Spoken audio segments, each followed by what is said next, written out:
Welcome. Thank you for joining me today. On today's meditation, we're going to take a lovely summer stroll through Milestone Medow. But first, let's get into our relaxation.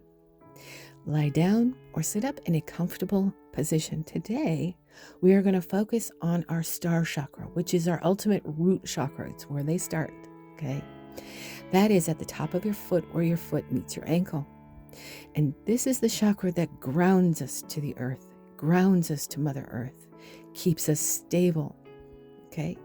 So, starting from the top of our head, we're going to take a deep breath in for 5. 1, 2, 3, 4, 5. We're going to hold it for 2.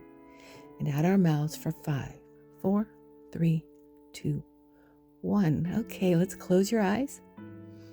Feel your brow soften. Release your jaw.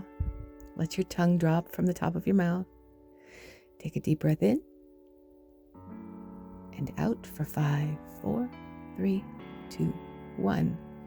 Now let's move into our neck and our shoulders where we hold most of our tension. And when we take our deep breath in, let's focus on those muscles, seeing that energy draw in there to relax and soften them. Deep breath in and out. Okay, let's move down to our chest and our bellies. When you take your deep breath in, make a conscious notice of your stomach rising and falling. Deep breath in and out. Moving down into your hips, wiggle a little bit if you need to. Really get down into that chair or that bed and soften up your hips. Going down to your legs. Take a deep breath in. Use that breath to soften the muscles in your legs. And out for 5, 4, 3, 2, 1. Now we're going to head all the way down to our feet. Let's wiggle our toes. Let's move our ankles back and forth. And when we take this deep breath, we're going to take a nice, big, deep one, and we're going to push all that energy down to our star chakra. Because for this meditation, you need to be grounded to the earth. You'll understand why in a minute. So, deep breath in.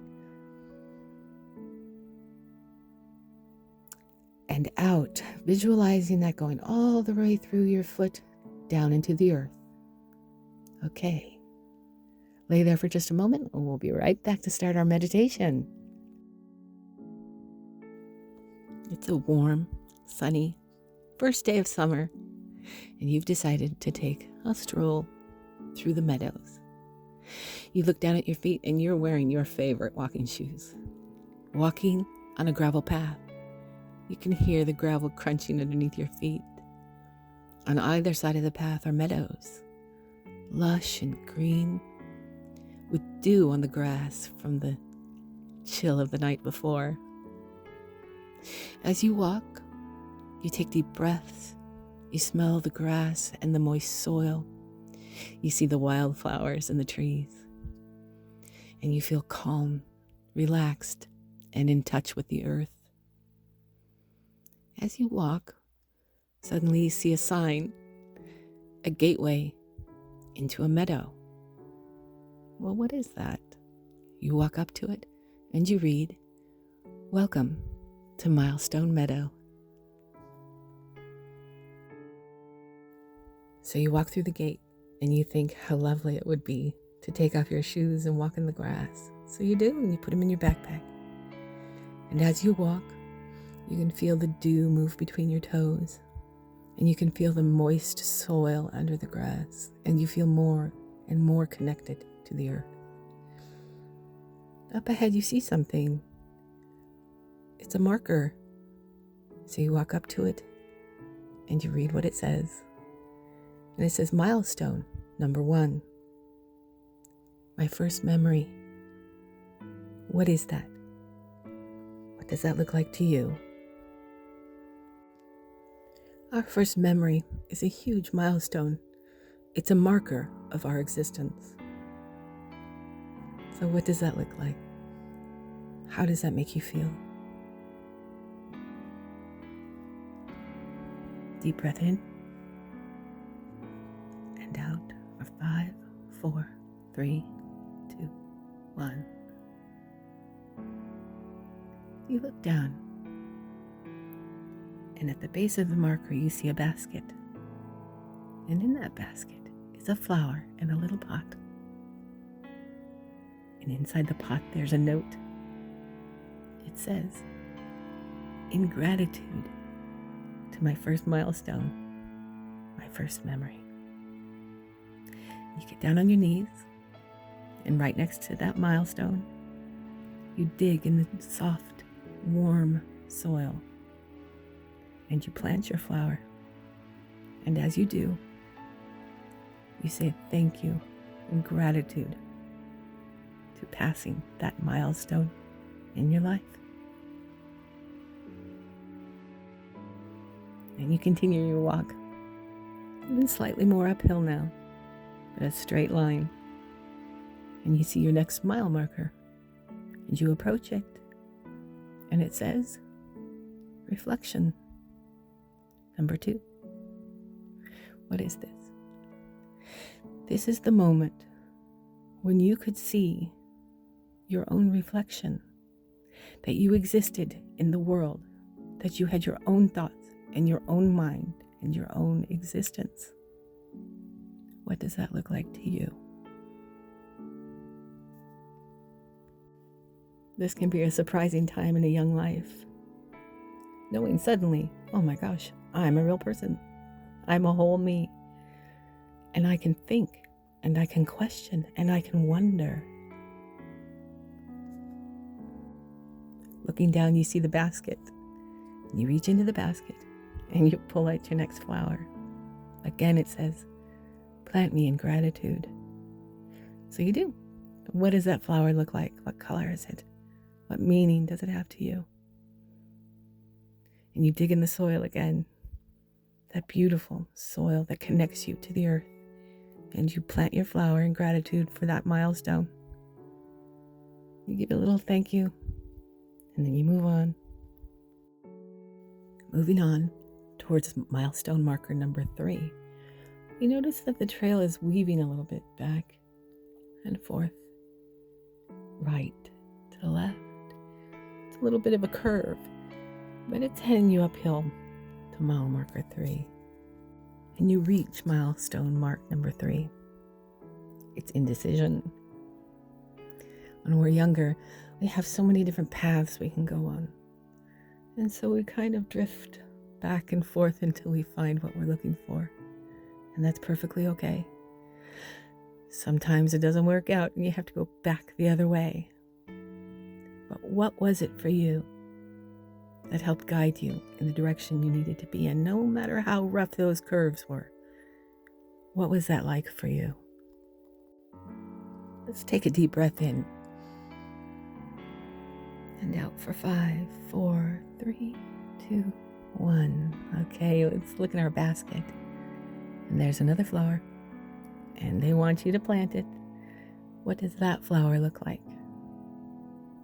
You get down into the soil again, and you brush away some leaves, and you plant your flower. You tell it, thank you so much for guiding me and helping me through that milestone. And then you move on. Walking towards milestone number 4, you notice you go up and then suddenly a sharp downward turn. And you come to a ditch. And it's wet and there's water at the bottom and it's slippery. But you're strong and you're grounded and you find your way down to it. This milestone marker says grief. The first time we experience grief can be very, very painful, eye-opening even. Was the loss of someone you loved or the loss of yourself? The grief you had to go through at the loss of the old you and bringing on the new? Or was it the loss of something or someone that meant so much to you? Grief is something you can never get away from, but it can make you so much stronger. Let's take a deep breath in on this one. And out for 5, 4, 3, 2, 1. Okay. Let's look in our basket. It's wet down here. It's muddy. What are we going to plant? going to help you out here. This one's a water lily. And you place your water lily in the water, in your tears, and you say, thank you. Thank you for teaching me this. It has made me a better person, a stronger person, no matter how hard it was. Now making your way back up. It's slippery, but your feet are strong. You're grounded to the earth. And you're covered in a little bit of mud, but you come out the other side, and you're back into the fresh, soft, cool grass. And you head up to milestone marker number 5.